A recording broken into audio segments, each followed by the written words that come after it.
जय श्री श्याम आप सभी लोगों को। आई होप आप लोग ठीक होंगे। तो आज की वीडियो में हम टैली प्राइम के बारे में बात करेंगे, लेकिन सिर्फ टैली नहीं, हम अकाउंटिंग के बेसिक कॉन्सेप्ट्स को भी समझेंगे। और अकाउंटिंग एक ऐसी प्रोसेस है जिसमें हम अपने बिजनेस के फाइनेंशियल ट्रांजैक्शन को रिकॉर्ड करते हैं ताकि हम अपनी फाइनेंशियल हेल्थ को ट्रैक कर सके। और टैली प्राइम एक ऐसा सॉफ्टवेयर है जो अकाउंटिंग को सिंपल और एफिशिएंट बनाता है, चाहे आप बिगिनर हो या प्रोफेशनल अकाउंटेंट। टैली प्राइम आपके अकाउंटिंग टास्क को बहुत आसान बना सकता है। इस वीडियो में हम अकाउंटिंग के फंडामेंटल कॉन्सेप्ट्स के साथ साथ टैली प्राइम के फीचर्स को भी एक्सप्लोर करेंगे ताकि आप इजीली अपने बिजनेस या पर्सनल अकाउंट्स को मैनेज कर सके। तो चलिए शुरू करते हैं और सीखते हैं अकाउंटिंग और टैली प्राइम को। So first of all, accounting is a process in which we record, organize and analyze financial transactions of a business or individual. Its main objective is to keep a record of income and expenditure so that we can understand our financial position and take the right decisions in future. With the help of accounting, we can understand how money comes for the business, where it is spent and how profit or losses are occurring. We can also call accounting a bookkeeping job in which all financial activities have to be written, understood and analyzed. It helps you manage your business and tell us you how much you earn, how much you spend and how much money you have saved. तो accounting का मतलब simple भाषा में यही है कि accounting एक ऐसी प्रोसेस है जिसमें हम अपने बिजनेस या इंडिविजुअल के फाइनेंशियल ट्रांजैक्शन को रिकॉर्ड करते हैं और ऑर्गेनाइज करते हैं, एनालाइज करते हैं। और इसका जो मेन ऑब्जेक्टिव है वो यही है कि हमारे बिजनेस में कितनी आमदनी हो रही है, कितना खर्चा हो रहा है, जिससे कि हम अपने फाइनेंशियल पोजीशन को समझ सके और फ्यूचर में अच्छे डिसीजन ले सके। अकाउंटिंग की मदद से हम अपने बिजनेस में पैसा कहाँ से आता है, कहाँ खर्च होता है, कैसे प्रॉफिट होता है, लॉस कहाँ हो रहा है, सब समझ सकते हैं। अकाउंटिंग को हम एक पुस्तक रखने का काम भी कह सकते हैं जिसमें सब फाइनेंशियल एक्टिविटीज को लिखना, समझना और एनालाइज करना होता है। ये आपके बिजनेस को मैनेज करने में मदद करता है और आपको ये बताता है कि आपने कितना कमाया है, आपने कितना खर्च किया है और आपने कितना पैसा इन्वेस्ट किया यहाँ पे। तो इन सब चीजों के लिए हम क्या करते हैं, यहाँ पे अकाउंटिंग का यूज करते हैं यहाँ पे। तो सबसे पहले जो इसका की फीचर्स आता है अकाउंटिंग का यहाँ पे, वो आता है आपका फाइनेंशियल ट्रांजेक्शन का। First of all, financial transaction mean all those activities which money is involve. मतलब कि एक प्रकार से कोई भी अगर हम फाइनेंशियल ट्रांजेक्शन करते हैं और उस एक्टिविटी के अंदर आपकी अगर कोई मनी इन्वॉल्व होती है तो उसी को हम क्या बोलते हैं यहाँ पे, फाइनेंशियल, या फिर उसी को हम क्या बोलते हैं, अकाउंटिंग बोलते हैं। जैसे आपका सेल और परचेस ऑफ गुड्स हो गया, टेकिंग और गिविंग ए लोन हो गया, यहाँ पे मेकिंग और रिसीविंग पेमेंट्स हो गया। In accounting we record all these transactions so that the financial position of the business can be understand accurately. मतलब कि हम क्या करते हैं यहाँ पे, जब भी हमारे बिजनेस में हमारा कोई बिजनेस स्टार्टअप होता है तो हमने कितना सामान परचेस किया था, कितना सामान सेल कर दिया है, हमने अगर किसी से लोन लिया यहाँ पे तो उसकी इंफॉर्मेशन देता है आपको कितना पेमेंट देना है, आपको कितना पेमेंट लेना है यहाँ पे, उसकी भी आपको एक प्रॉपर एक इंफॉर्मेशन प्रोवाइड करता है, जिससे कि हम अपने बिजनेस की फाइनेंशियल पोजीशन को भी देख सकते हैं और अंडरस्टैंड कर सकते हैं कि हमारे बिजनेस में कितना प्रॉफिट हो रहा है और देन कितना लॉस हो रहा है आपका। ठीक है, उसके बाद यहाँ पे क्या आता है, आपका लेजर आता है। तो अकाउंटिंग के अंदर सबसे जो इंपॉर्टेंट जो टूल होता है वो आपका एक लेजर भी होता है। तो लेजर क्या होता है, एक बुक होता है यहाँ पे, which all financial transaction are written. It is a kind of a diary in which a record of every transaction is maintained, such as a cash book, sales book, purchase book. This lets a business know which expenses and from which things income is coming. तो इसका मतलब जो होता है यहाँ पे वो यही होता है यहाँ पे कि लेजर क्या होता है, एक रजिस्टर या फिर बुक होता है जिसमें सब फाइनेंशियल ट्रांजैक्शन को लिखा जाता है। और ये एक तरह की डायरी होती है जिसमें हर एक ट्रांजैक्शन का रिकॉर्ड रखना, मेंटेन किया जाता है। जैसे कि कैश बुक हो गया जिसमें आपकी कैश ट्रांजैक्शन लिखते हैं, सेल्स बुक हो गया जहां पर हम सेल्स की एंट्री को रिकॉर्ड करते हैं, परचेस बुक हो गया जहां पर आप परचेस की एंट्री को क्या करते हैं, रिकॉर्ड करते हैं। इससे बिजनेस में पता चलता है कि हमारे कौन से एक्सपेंस और कौन सी इनकम किस किस चीजों से हो रहे हैं यहाँ पे। ठीक है, उसके बाद यहाँ पे क्या आता है, आपका जर्नल आता है। तो जर्नल एक क्या होती है यहाँ पे, journal is a book of first entry, that is whenever any transaction take a place, it is a first recorded in the journal. For example, if you sell something and receive cash, then that the transaction has to be written in the journal first. We can also call the journal in a primary record. तो मतलब कि journal क्या होती है, एक book होती है और अकाउंटिंग के अंदर सबसे पहले जो एंट्री आप जो रिकॉर्ड करते हो वो भी आप जर्नल में करते हो।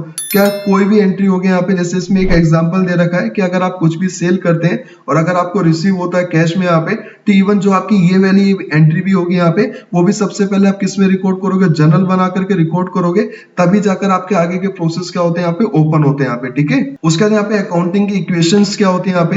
तो there is a important equation in accounting which tell how a business manage its money, मतलब कि हम किस तरीके से, सबसे इंपॉर्टेंट आपकी इक्वेशन होती है यहाँ पे अकाउंटिंग की, जिसमें आप अपने बिजनेस को मैनेज कर सकते हो अपने मनी से, कि एसेट्स इक्वल में लायबिलिटीज प्लस में इक्विटी।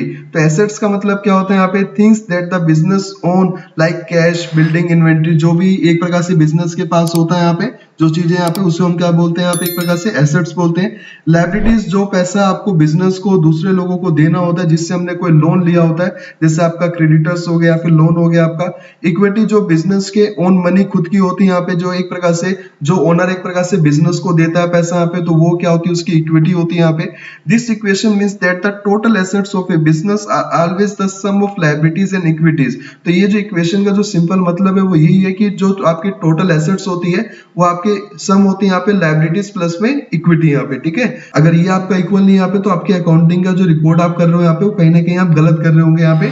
दैट्स में यहाँ पे जो आपकी अकाउंटिंग का जो इक्वेशन होती है वो सिंपल होती है कि टोटल एसेट्स इक्वल में लायबिलिटीज प्लस में इक्विटी यहाँ पे, ठीक है। उसके बाद यहाँ पे क्या आता है, आपका इनकम एंड एक्सपेंस आता है। It is very important to record income and expenses in accounting. तो अकाउंटिंग के अंदर सबसे इंपॉर्टेंट जो होता है वो आपका रिकॉर्ड करना ही होता है। और रिकॉर्ड हम जो अगर इनकम और एक्सपेंस को अगर हम नहीं करेंगे, तब तक हम अपना प्रॉफिट एंड लॉस जो जितना भी हो रहा है हमारे बिजनेस के अंदर, हम बिल्कुल भी पता नहीं लगा पाएंगे।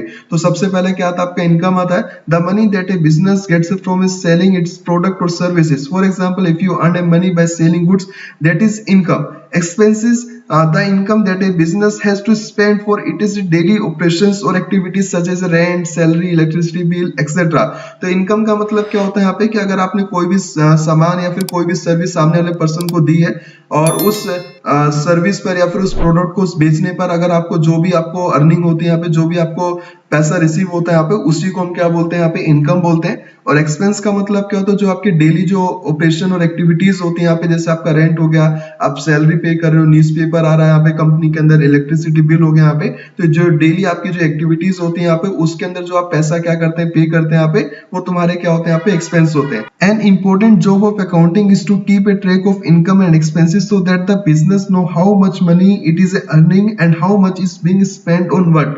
तो इसका मतलब जो एक प्रकार से जो भी पर्सन क्या कर रहा होता है, जॉब कर रहा होता है यहाँ पे अकाउंटिंग फील्ड के अंदर यहाँ पे, तो उसके लिए सबसे जो इंपॉर्टेंट टूल होता है वो अपने इनकम और एक्सपेंस को रिकॉर्ड करना ही होता है, जिससे कि बिजनेस या फिर बिजनेस का जो मालिक है वो एक प्रकार से देख पाए कि भाई हमारे पूरे बिजनेस के अंदर कितना मनी यहाँ पे क्या हुआ, यहाँ पे कितना पैसा हमारे अर्निंग हुई, कितना हमने अर्न किया है, और कितना पैसा हमने क्या करा यहाँ पे, खर्चा किया यहाँ पे। तो इसके प्रॉपर हम क्या कर पाते हैं यहाँ पे, ट्रैक कर पाते हैं इनकम और एक्सपेंस को भी, ठीक है। उसके बाद यहाँ पे क्या आता है, आपका प्रॉफिट एंड लॉस स्टेटमेंट आता है। Profit and loss statement is a financial report that tell how much profit or loss a business made in a specific period. In the report, income and expenses are compared. If the income is high, then the business makes a profit, and if the expenses are high, then there is a loss. तो formula क्या है यहाँ पे profit का, यहाँ पे तो profit equal में इनकम माइनस में एक्सपेंस। तो सिंपल जो मतलब है वो यही है कि जो प्रॉफिट एंड लॉस स्टेटमेंट होती है वो एक फाइनेंशियल रिपोर्ट होती है, जो आपको बताते हैं कि हमारे बिजनेस में कितना प्रॉफिट हो रहा है, देन कितना लॉस हो रहा है। बट एक स्पेसिफिक पीरियड होता है, ऐसा नहीं कि आप चाहे तो आप देख सकते हैं कि एक महीने का देखना तो वो प्रॉफिट एंड लॉस आपको बता देगा, 6 मंथ का देखना तो वो भी बता देगा। बट एक इसका क्या होता है कि स्पेसिफिक पीरियड होता है, क्योंकि ऐसा नहीं कि इसको हम एकदम से बना देते हैं यहाँ पे, ये हमारा एंड ऑफ द ईयर क्या करा जाता है, आपका प्रिपेयर किया जाता है। और एक सिंपल सा मतलब ये है कि इनकम हम कैसे हम कंपेयर कर सकते हैं यहाँ पे, अगर आपकी क्या होगी इनकम, अगर आपकी हाई होगी यहाँ पे एक प्रकार से एक्सपेंस से, दैट्स में यहाँ पे आपके बिजनेस में क्या हो रहा है, प्रॉफिट हो रहा है। बट अगर आपके एक्सपेंस ज्यादा है और इनकम कम है, तो सिंपल सी बात है तुम्हारे बिजनेस में क्या हो रहा है, लॉस हो रहा है यहाँ पे, ठीक है। उसके बाद यहाँ पे क्या आता है, आपका बैलेंस शीट आता है। तो balance sheet is a financial statement that show the financial position of the business. It show the assets, liabilities and owner equity of the business. It basically indicate the overall health of the business. Understanding balance sheet is simple. Assets, things that the business owns, such as a cash, inventory, machinery, building, etc. Liabilities, money that the business owes to others, such as a loan, creditors, bills to pay, etc. Owner equity, money of the owner invested in the business. In a balance sheet, assets and liabilities plus equity are always equal, which follow the accounting equation. तो simple सा मतलब है balance sheet क्या है, एक प्रकार से financial statement होती है, और ये आपको अपने बिजनेस की फाइनेंशियल पोजीशन को भी रिप्रेजेंट करती है। और एक कंफर्म चीज ये भी होती है यहाँ पे कि अगर आप कभी भी किसी भी कंपनी में कोई भी पैसा इन्वेस्ट करते हैं तो आप ऐसा नहीं कि आप किसी भी कंपनी में पैसा इन्वेस्ट कर देते हैं, आप पहले उसकी फाइनेंशियल रिपोर्ट को भी क्या करते हैं, चेकआउट करते हैं। और उन रिपोर्ट में सबसे जो इंपॉर्टेंट रिपोर्ट होती है वो आपकी एक बैलेंस शीट में होती है। तो बैलेंस शीट एक प्रकार से एक डॉक्यूमेंट होता है और एक स्टेटमेंट होता है फाइनेंशियल, जिसमें हर एक कंपनी की इंफॉर्मेशन गिवन रहती है कि भाई इस कंपनी में कितना प्रॉफिट हुआ है, कितना लॉस हुआ है, अगर आपके बिजनेस में टोटल एसेट्स कितनी है, टोटल एबिलिटीज कितनी है, कितनी क्रेडिटर्स हैं, कितनी एसेट्स हैं, कितने डेटर्स हैं, कितना लोन लिया था, कितना इन्वेस्ट करती है, यहाँ पे एवरीथिंग सब डिटेल्स आप क्या कर सकते हैं, यहाँ पे कंपनी की बैलेंस शीट को देख करके आप पता लगा सकते हैं। ठीक है। और इसमें क्या होता है, यहाँ पे आपका बैलेंस शीट में सबसे इंपॉर्टेंट जो पार्ट होता है वो दो पिलर होते हैं। सबसे पहला आपका एसेट्स आता है और लायबिलिटीज आता है। एसेट्स का मतलब जो बिजनेस के खुद के होते हैं, जैसे आपका कैश हो गया, इन्वेंट्री हो गया, आपका स्टॉक हो गया, यहाँ पे मशीनरी हो गया, बिल्डिंग हो गया, यहाँ पे ये सब चीजें आती है। लायबिलिटीज में ध्यान रखना है कि जो आप अदर पर्सन को क्या करते हैं, यहाँ पे प्रोवाइड करते हैं। जैसे आपने लोन ले लिया है तो भाई वो तुम्हारे ऊपर एक लायबिलिटीज है, देन मेरे को फ्यूचर में क्या करना है, उस पर्सन को लोन का अमाउंट क्या करना, पे करना है। क्रेडिटर्स हो गए, यहाँ पे बिल्स टू पे हो गया, यहाँ पे ये सारी चीजें आपकी किसका पार्ट होता है, आपका लायबिलिटीज का पार्ट होता है। और ओनर इक्विटी का मतलब क्या होता है, जो ओनर अपने खुद की इक्विटी को क्या करते हैं, यहाँ पे पैसा क्या करता है, इन्वेस्ट करता है अपने बिजनेस के अंदर, वो क्या होती है, उसकी ओनर की इक्विटी होती है। The cash flow statement is another important financial report that tell where the money came from and where it went. The statement track the movement of cash which is important because of business need cash for daily operations. तो simple सा मतलब जो cash flow statement है वो भी एक financial report होती है, जिसमें आपको ये पता होता है कि आपके बिजनेस में पैसा कहाँ से आया और आपने कहाँ लगा दिया, कितना पैसा आया था, कितना पैसा चला गया आपका। तो मतलब कि इसकी जो मेन जो रिपोर्ट होती है वो मूवमेंट ऑफ कैश होता है यहाँ पे, कि आपके पूरे फाइनेंशियल ईयर में कितना पैसा आया था, इन और आउट कितना हुआ यहाँ पे, उसकी सब चीजों के बारे में आपको क्या करता है, यहाँ पे कैश फ्लो स्टेटमेंट आपको शो करता है आपको। ठीक है। अब मेन बात यहाँ पे आती है कि अकाउंटिंग सॉफ्टवेयर होते हैं। तो आपको पता है कि जैसे कि हम जो अकाउंटिंग करते हैं यहाँ पे, आज से करीब करीब 200-300 साल पहले भी हम जो अकाउंटिंग करते थे वो पर्टिकुलर किसी न किसी कॉपी पे करते थे, या फिर आप बोल सकते हो कि कॉपी नहीं होती थी यहाँ पे। तो उस समय पे अकाउंटिंग क्या होती थी, जैसे एक्सचेंज ऑफ गुड्स हो गया, बार्टर सिस्टम होता था, तो वो सारी चीजें इसके अंदर होती है यहाँ पे। बट आजकल के समय में क्या होता है, आपका अकाउंटिंग जो होती है यहाँ पे वो एक सॉफ्टवेयर पे होती है यहाँ पे। और सॉफ्टवेयर आपके बहुत सारे अकाउंटिंग सॉफ्टवेयर होते हैं, जिसमें मैं जो आपको सॉफ्टवेयर जो बताऊंगा आप लोगों को, वो टैली प्राइम के बारे में बताऊंगा कि टैली प्राइम क्या है और ये कैसे वर्क करता है, उसके अंदर क्या क्या कॉन्सेप्ट्स होते हैं यहाँ पे। क्योंकि आपको पता है कि अगर हम मैनुअल अकाउंटिंग करते हैं यहाँ पे, तो उसके अंदर पूरा रिकॉर्ड बनाने में थोड़ा सा क्या होता है, हमारे मुश्किल हो जाते हैं यहाँ पे, कैलकुलेशन भी गलत हो सकते हैं यहाँ पे, तो मल्टीपल प्रॉब्लम्स होती है अगर हम मैनुअल क्या करते हैं, अकाउंटिंग करते हैं। बट आजकल के समय में जितने भी बिजनेस होते हैं यहाँ पे, वो पर्टिकुलर किसी न किसी अकाउंटिंग सॉफ्टवेयर का क्या करते हैं, यूज हो गया। जैसे आपका टैली प्राइम हो गया, यहाँ पे क्विक बुक्स हो गया, जुहू बुक्स हो गया, सैप हो गया यहाँ पे। तो इस कई सारे क्या होते हैं, हमारे अकाउंटिंग सॉफ्टवेयर होते हैं, जो कंपनी की खुद की नीड एंड रिक्वायरमेंट के हिसाब से वो क्या करते हैं, अपने सॉफ्टवेयर का यूज करते हैं। ऐसा भी नहीं कि जरूरी नहीं है कि सभी जितने भी हमारे इंडिया के अंदर जितने भी बिजनेस है वो सारे की सारी कंपनीज एक प्रकार से टैली प्राइम सॉफ्टवेयर का यूज करते हैं, ऐसा भी नहीं है। हर एक कंपनी के अपने अलग अलग कंफर्ट जोन होते हैं, उसके हिसाब से क्या करते हैं, अकाउंटिंग क्या करते हैं यहाँ पे, अलग अलग सॉफ्टवेयर के अंदर भी करते हैं यहाँ पे। बट ज्यादातर जो आपका करते हैं यहाँ पे वो टैली प्राइम के अंदर करते हैं। बट टैली प्राइम का भी करने का इसका इजी मतलब ये होता है, क्योंकि एक ऐसा सॉफ्टवेयर होता है कि जिसके अंदर हमें कुछ ज्यादा करने की नीड नहीं होती है, और सबसे इजीएस्ट सॉफ्टवेयर माना गया यहाँ पे पूरे अकाउंटिंग सॉफ्टवेयर के अंदर यहाँ पे। ठीक है। इसमें जो लास्ट ऑप्शन आता है यहाँ पे एक प्रकार से अकाउंटिंग कॉन्सेप्ट्स के अंदर आपका वो ऑडिटिंग आता है। तो auditing is a process in which an independent third party review the financial report of a business to confirm that everything is accurate and accordance with the law. Auditing ensure that the financial statement of a business are correct and there is a no fraud and error.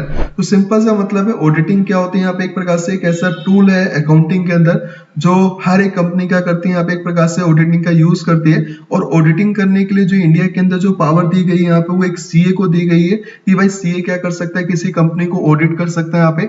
और audit का जो simple मतलब है वो यही होता है यहाँ पे। तो देखो अकाउंटिंग अगर करना होता है तो आप किसी भी अकाउंटेंट से आप करवा सकते हैं, अकाउंटिंग करने में कोई दिक्कत वाली बात नहीं होती है। लेकिन जो ऑडिटिंग होती है, ऑडिटिंग आपको ये कंफर्म करती है यहाँ पे कि इसने जो अकाउंटिंग करी है वो प्रॉपर वे में सही करी है नहीं करी है। अगर उसने कहीं गलती कर दी है, कोई एरर कर दिया यहाँ पे, तो उसको वो ठीक कर सकता है यहाँ पे।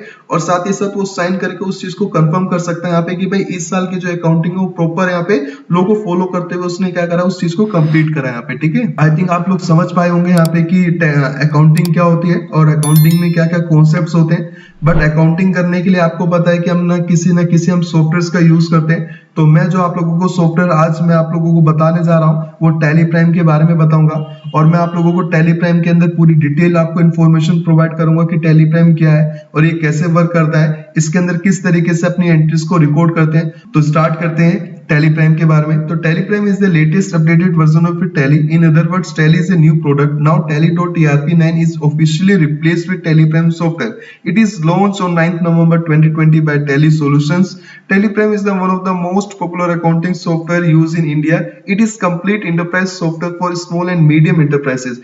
मतलब कि जो Tally Prime है यहाँ पे, इससे पहले ये एक प्रकार से Tally का अपडेटेड वर्जन है, और आप बोल सकते हैं यहाँ पे कि इससे पहले जो हम वर्जन यूज करते थे वो Tally.ERP9 यूज करते थे, बट उसको ऑफिशियली रिप्लेस करके यहाँ पे टैली प्राइम सॉफ्टवेयर को लॉन्च किया गया यहाँ पे 9 नवंबर 2020 को। और एक प्रकार से बोल सकते हैं यहाँ पे one of the most popular accounting software है जो हमारा यूज होता है यहाँ पे इंडिया के अंदर यहाँ पे, और उसको एक कंप्लीट इंटरप्राइज सॉफ्टवेयर माना गया यहाँ पे स्मॉल एंड मीडियम इंटरप्राइजेस के लिए। मतलब कि हम वो सारा काम कर सकते हैं जो भी हमें काम करने की एक रिक्वायरमेंट होती है कि मुझे इसके अंदर सेल्स की एंट्री करना है, मुझे परचेज की एंट्री करना है, कि इसमें हम काम क्या क्या कर सकते हैं। तो इसके अंदर मोस्टली हम सारा काम कर सकते हैं जो भी एक कंपनी की एक प्रॉपर एक रिक्वायरमेंट होती है कि मुझे इसके अंदर अकाउंटिंग भी करना है, फाइनेंस भी करना है, इन्वेंट्री भी करना है, sales, purchase, point of sale, manufacturing, costing, job costing, payroll and branch management along with compliance capabilities for excise, TDS and now GST। मतलब कि हम सारा का सारा अपना क्या कर सकते हैं, काम कंप्लीट कर सकते हैं जो भी एक कंपनी को रिक्वायरमेंट होती है कि मुझे यहाँ पे एक प्रकार से पॉइंट ऑफ सेल के अंदर एंट्री करना है, मुझे पेरोल बनाना है, मुझे यहाँ पे TDS की फाइल करनी है, मुझे TCS करना है, मुझे GST करना है, एवरीथिंग सारा का सारा हम क्या कर सकते हैं इसके अंदर हम काम कर सकते हैं यहाँ पे। और बेनिफिट्स क्या क्या होते हैं टैली प्राइम के यहाँ पे, तो more simple and easy to use है, सिक्योर रहता है यहाँ पे, कनेक्टेड सर्विसेज है यहाँ पे, हैंडल मल्टी स्टेट जीएसटी कर सकते हो, it has more speed and power देता है, और रिलायबल एंड एफिशिएंट भी है, और फ्लेक्सिबल भी, अपने अकॉर्डिंग उसको मॉडिफिकेशन भी आप लोग कर सकते हैं यहाँ पे। आई होप आप लोगों ने समझा होगा कि अकाउंटिंग क्या है और अकाउंटिंग के उसके की फीचर्स कौन कौन से होते हैं और अकाउंटिंग हम क्यों करते हैं यहाँ पे, और अकाउंटिंग करने के लिए जो हम सॉफ्टवेयर यूज कर रहे हैं वो टैली प्राइम कर रहे हैं। आई होप आप लोगों ने वीडियो को समझा होगा, और अगर आपको लगता है कि वीडियो मेरे लिए हेल्पफुल है तो प्लीज चैनल को लाइक करना है, सब्सक्राइब करना है, और शेयर करना भी नहीं भूलना है। और ये उन लोगों को शेयर करना है जो एक प्रकार से बोलते हैं कि मुझे अकाउंटिंग नहीं करनी है या मुझे अकाउंटिंग में कोई इंटरेस्ट नहीं है यहाँ पे। वीडियो को पूरा देखना। तो मिलते हैं अगली वीडियो में। Thank you.